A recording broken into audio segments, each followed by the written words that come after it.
Aku bukan seorang muslim. Aku sudah mempelajari secara mendalam pandangan yang berbeda-beda. Aku mempelajari buku-buku tentang ateisme. Saat ini aku lebih cenderung menganut satanisme spiritual. Aku percaya pada kekuatan yang lebih tinggi. Aku tidak menganut keyakinan lain.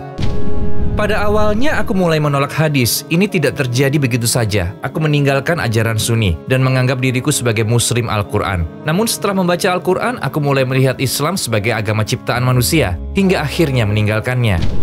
Jika aku memberikan bukti, maukah kamu berubah pikiran? Tergantung pada bukti yang kamu berikan. Aku yakin pendapatku tidak akan berubah. Meskipun aku memberikan bukti tak terbantahkan 100%, Menurutku tidak mungkin bisa 100%. jika bisa kubuktikan, akankah kamu berubah pikiran? Ya, tapi kurasa kamu tidak akan bisa membuktikannya. Lalu apa yang menahanmu untuk memeluk Islam? Tidak ada yang menahanku, kawan.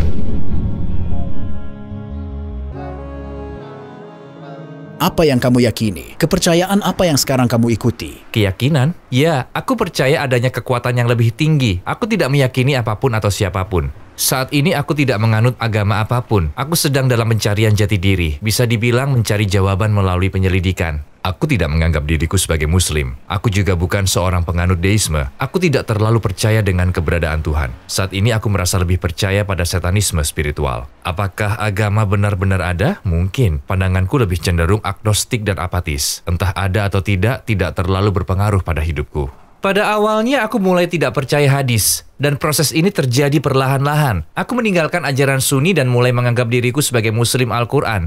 Namun setelah membaca Al-Quran, aku mulai melihat Islam sebagai agama ciptaan manusia, sampai akhirnya aku meninggalkannya. Aku banyak membaca buku tentang ateisme, melakukan pencarian mendalam, jadi aku lebih tertarik pada hal ini. Intinya, aku sangat menentang dogma. Menurutku ateisme pada dasarnya adalah dogma, meskipun banyak penganut terkemuka ateisme tidak setuju. Sedangkan deisme menurutku terlalu dangkal. Mereka bilang Tuhan itu ada begitu saja, tanpa ada penyelidikan lebih lanjut. Menurutku mereka yang sedang mencari tidak akan menganggap dirinya sebagai seorang deis. Tadi aku bilang percaya adanya Tuhan. Ketika itu menjadi satanisme spiritual, ya. Jika wahyu dan kitab-kitab terkait memang benar, maka kita tahu Tuhan sepertinya gagasan yang cacat.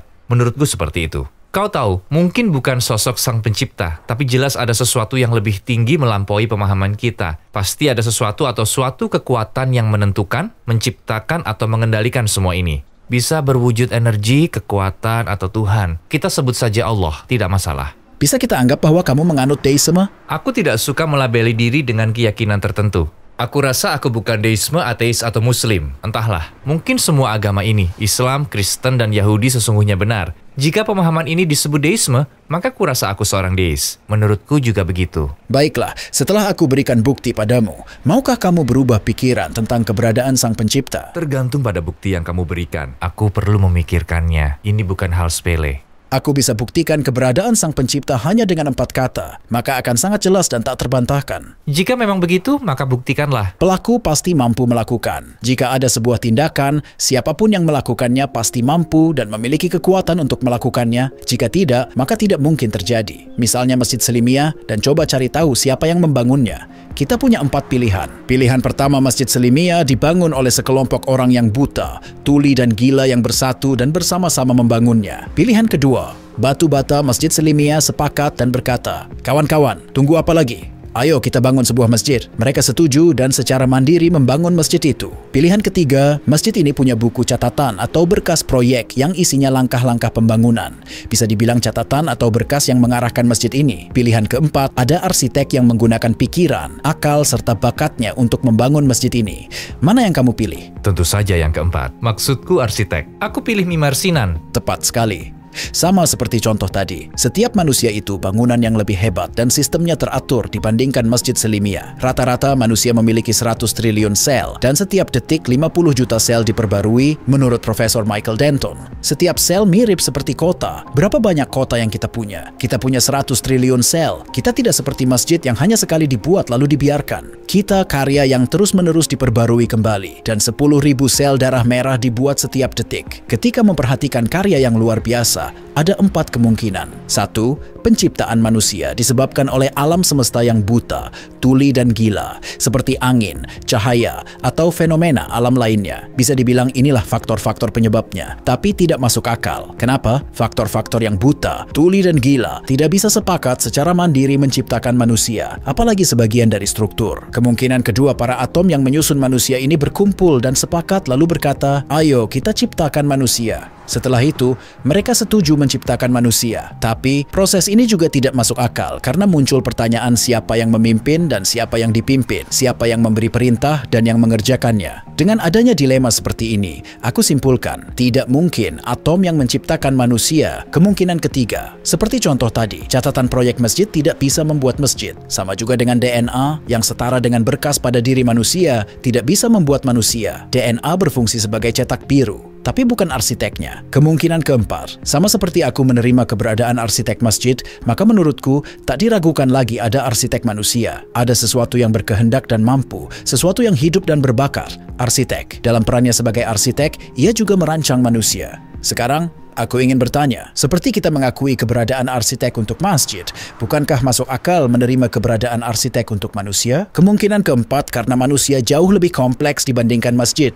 Ya, masuk akal. Aku sudah bilang kalau aku cenderung percaya. Aku tidak bilang Tuhan itu tidak ada. Aku bisa menegaskan keberadaan Tuhan. Entah ketenangan pikiran seperti apa yang akan aku rasakan. Aku tidak banyak mengetahui biologi, jadi aku tidak bisa menjawab dengan pasti pertanyaan ini. Tidak perlu memahami biologi. Sama seperti contoh masjid tadi, 3 dari 4 pilihan tidak mungkin terjadi, dan pemahaman itu tidak perlu keahlian di bidang biologi. Aku tidak mau mengambil kesimpulan tanpa melakukan penyelidikan sendiri. Boleh aku berikan contoh lainnya? Bisakah kamu memberikan sesuatu yang tidak kamu punya? Aku tidak bisa memberikan apa yang aku tidak punya. Misalnya, jika aku minta $1 miliar, apa kamu bisa berikan padaku? Tidak bisa. Tepat sekali, tidak bisa. Kenapa? Karena kamu sendiri tidak punya. Bisakah kamu menggambar pelangi dengan pensil? Tidak bisa. Benar. Kenapa? Karena warna-warna yang diperlukan tidak ada. Tapi, ketika aku perhatikan atom yang tidak bisa melihat, mereka membuat mata yang mampu melihat. Atom yang tidak bisa mendengar, membuat telinga yang mampu mendengar. Atom tanpa emosi, membuat tubuh yang mampu memiliki perasaan. Atom-atom ini tidak punya cinta, namun mereka membentuk tubuh yang punya cinta. Atom tanpa kasih sayang membentuk manusia yang punya kasih sayang. Oleh karena itu, pertanyaanku, jika tidak bisa memberikan yang tidak punya, bagaimana bisa menjelaskan fenomena ini? Jika aku tidak percaya keberadaan sesuatu yang mampu melihat, mendengar, hidup, dan memberikanku perasaan-perasaan ini, bagaimana aku bisa menjelaskan kejadian ini? Sudah kubilang aku tak tahu banyak tentang biologi. Aku hanya punya sedikit informasi tentang susunannya. Maka dari itu aku tidak bisa menjawab dengan pasti. Tapi kamu tetap tidak bisa menyangkal pemikiranku atau memberikan pendapat lain.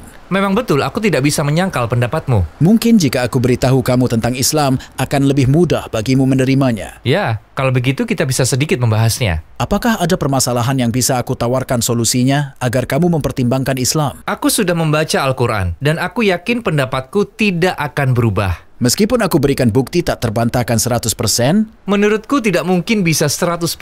Jadi kalau bisa aku buktikan, kamu mau berubah pikiran? Mungkin, kalau kamu bisa buktikan, aku akan berubah. Tapi menurutku kamu tidak bisa. Baiklah, aku berikan contohnya. Dalam Al-Quran ada surah Ar-Rum. 4 ayat pertama surah Ar-Rum berbunyi, Alif Lam Mim ghulibatir Rum fi adnal ardli wa hum min ba'di ghalabihim sayaglibun fi bidli siniin. Dan seterusnya. Di sini dijelaskan tentang perang antara bangsa Romawi dan Persia. Lalu apa yang terjadi setelah perang ini? Bangsa Romawi dikalahkan. Sebuah ayat menyatakan bangsa Romawi telah dikalahkan. Namun yang lebih menarik lagi adalah kelanjutan ayat ini. Dan mereka setelah kekalahannya itu akan menang dalam beberapa tahun lagi. Fi bidli siniin. Artinya dalam beberapa tahun lagi. Dijelaskan bahwa beberapa tahun lagi itu antara 3 hingga 9 tahun. Dengan kata lain, kitab suci Al-Quran memberikan kabar tentang masa depan. Dan hebatnya informasi ini diberikan ketika bangsa Romawi terpuruk karena kekalahan. Mereka sudah hampir meninggalkan nilai-nilai mereka yang paling sakral. Mereka bahkan rela menyerahkan sejumlah besar urusan dalam gereja mereka. Dan kamu tahu yang terjadi selanjutnya? Bangsa Romawi menang 9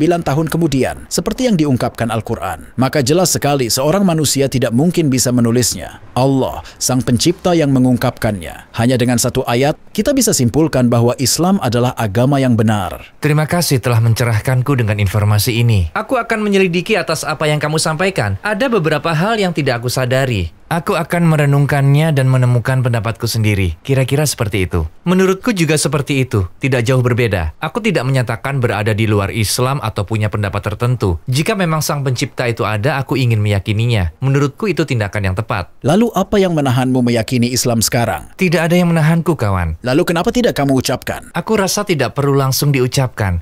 Karena aku menghargai pendapat yang berbeda, menganalisa semuanya dan menghasilkan pendapatku. Jadi menurutku tidak perlu segera mengucapkan, aku seorang muslim dan sepenuh hati meyakini Al-Quran, atau ini atau itu. Tidak perlu diucapkan keras-keras. Tuhan mengetahui isi hatiku. Allah tahu isi hatiku, dan aku akan menjadi orang seperti itu. Dan kamu, bagaimana denganmu? Apa yang menghalangimu meyakini Islam? Ini persoalan pilihan. Kamu bilang pilihan? Benar sekali. Kami merasa kamu berbeda dibandingkan orang-orang yang mengajak kami memeluk Islam. Wawancara yang kita lakukan sekarang mungkin lebih berguna jika kita lakukan lagi 10 atau 15 tahun mendatang untuk melihat perubahan yang mungkin terjadi. Karena kami tidak tahu. Dalam hidupku, aku mungkin tidak pernah bilang, aku ingin seperti ini, aku ingin seperti itu. Seingatku tidak pernah. Aku mulai mencari jawaban sejak masih kecil. Saat itu usiaku 12 tahun, kelas 6 SD. Dan sebagai anak kecil, aku pikir, aku tidak bisa menemukan Tuhan. Aku ateis. Kemudian aku mengalami situasi di mana aku pikir, tidak mungkin Tuhan itu ada. Kemudian sesuatu terjadi, dan aku bilang, aku merasa ragu. Tapi selama orang-orang sepertimu terus-menerus mencerahkan kami, sambil kami terus mencari sendiri, kita semakin dekat dan membentuk pendapat kami sambil terus menyelidiki.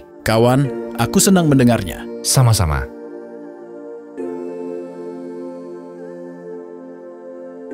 Assalamualaikum saudara-saudariku, kami menyadari 80% penonton kami, termasuk pada video ini, belum mensubscribe channel kami. Seperti yang kamu tahu, kami adalah organisasi non-profit dan iklan dinonaktifkan pada video-video kami. Towards Eternity bukan hanya sebuah YouTube channel, tapi juga sebuah madrasah. Di sini kami mencoba mengedukasi diri kami sendiri dan para remaja. Alasan kami meminta ini adalah untuk menyebarkan kebenaran, mungkin terlihat seperti tindakan kecil, tapi insya Allah itu akan membantu kita menjangkau jutaan orang. Sekarang ayo klik tombol subscribe dan mari berjalan bersama Towards Eternity.